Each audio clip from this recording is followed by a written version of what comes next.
Hello students, welcome in the history class of 6th standard.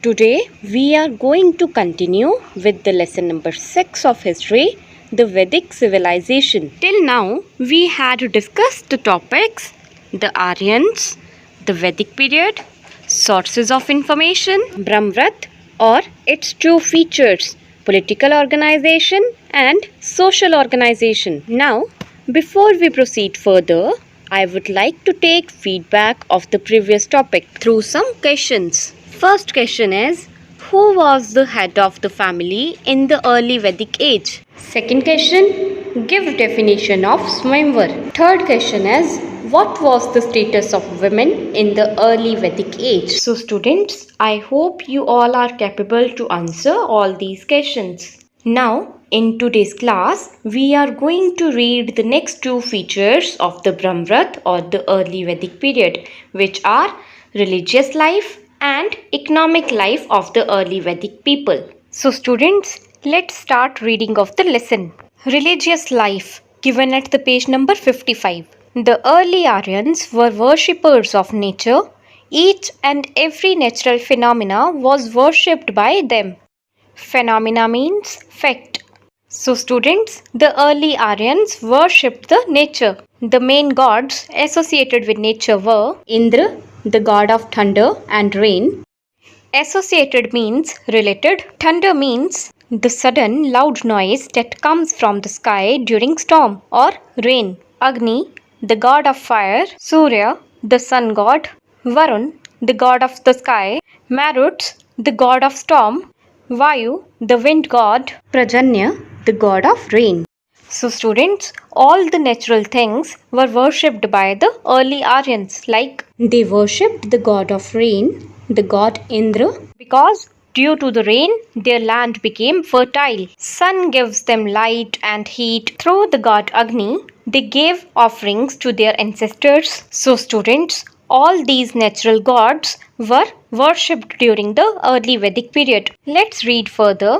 Shraddha or faith was worshipped as an abstract deity. Minor deities like Gandharvas and Apsaras were also worshipped. Abstract means existing in thought but not having a physical existence. Minor means unimportant or less important. So students, Shraddha or faith, or you can say belief. The Aryans had their own beliefs, and beliefs only exists in thoughts. It does not have any kind of physical existence. There were also some less important deities like Gandharvas, means devils, and Apsaras, female spirit of heaven. People also performed a number of sacrifices. They offered milk, grains, ghee, som, and flesh to the gods. They mainly prayed for more crops, cattle, health, progeny, and prosperity.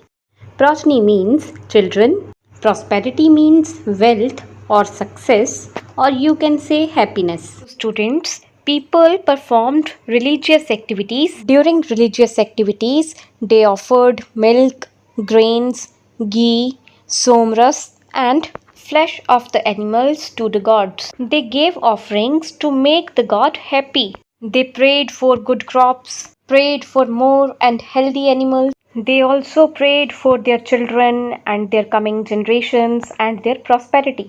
They also believed in life after death, which was controlled by Yam, the god of death. So students, they had a faith or belief in the life after death, which was controlled by god Yam, the god of death.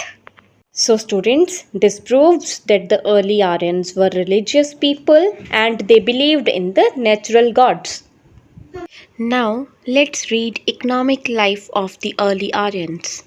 The Aryans had a rural economy. It was characterized by students. Rural means village. Agriculture. They lived in small villages. Agriculture was their main occupation. Fields were plowed with the help of oxen and bulls. The cultivated fields were known as Urvar or Kshetra. The fields were watered by irrigation canals. The Aryans knew the use of manure. Before plowing, they chanted various hymns to please the gods for plenty of crops and rain. The agricultural implements were made of wood or copper.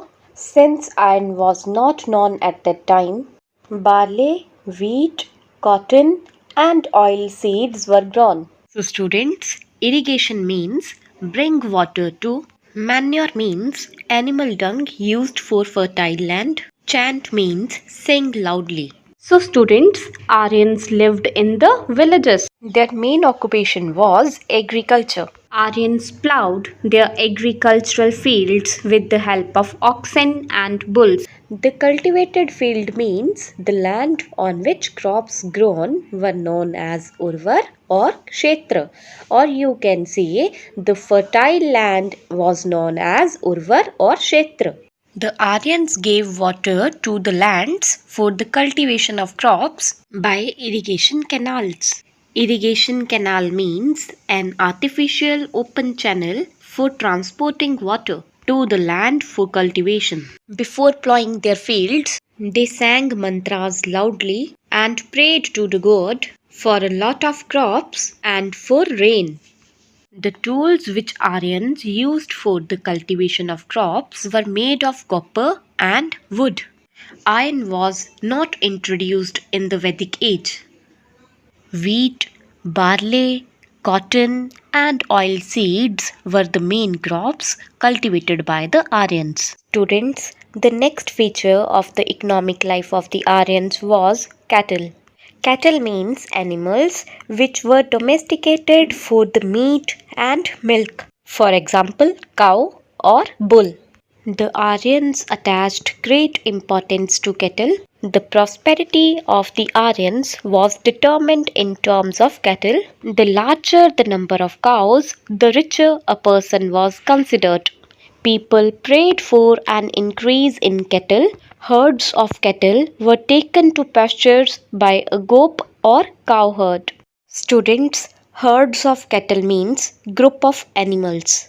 Pasture means grazing. So, students, Aryans gave much importance to animals which gave milk and meat to them. The wealth of the Aryans was fixed with the number of cattle, mainly with the number of cows. So, they always prayed to the god to increase their number of cattle. Group of cows were taken to grazing by a goat or cow herd.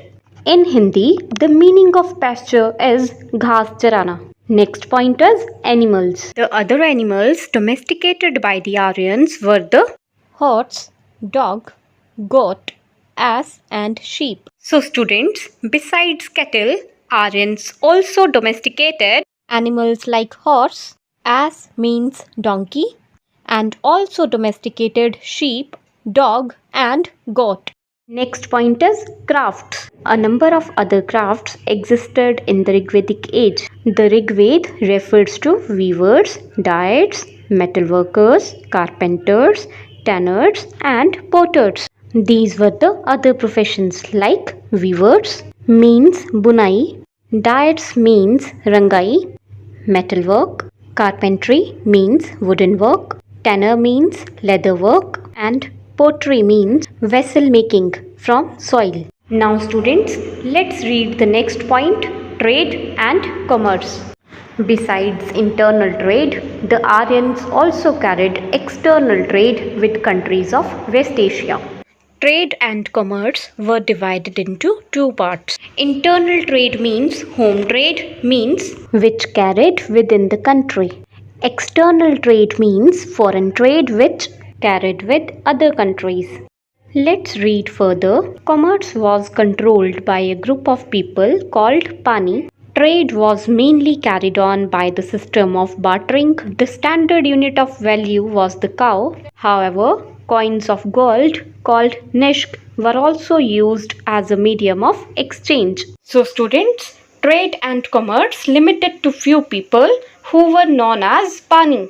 Currency was not invented in the early Vedic period, so the trade and commerce were carried on by the system of barter. Barter system means exchange of goods instead of cash. The early Aryans also used a gold coin which was known as nishk as a medium of exchange. But the highest value was given to the cows. Now students, let's read further. The chief means of transport by land were chariots drawn by horses and wagons drawn by oxen. Boats were used for trade by rivers. So students, in the early Vedic age, trade was carried on by both the roadways and waterways. In the roadways, trade was carried by chariot and by wagons. Wagons means a four-wheeler cart pulled by oxen. And in the waterways, trade was carried on with the help of boats. So it means trade and commerce were on peak during the early Vedic age. So students, our today's class is over here. So students, see this check your progress box. What difference do you find in the religion of the Indus Valley civilization and the Rig Vedic age? So students, you can share this with your friends and family. Now, your homework is you have to reread today's lesson and revise it.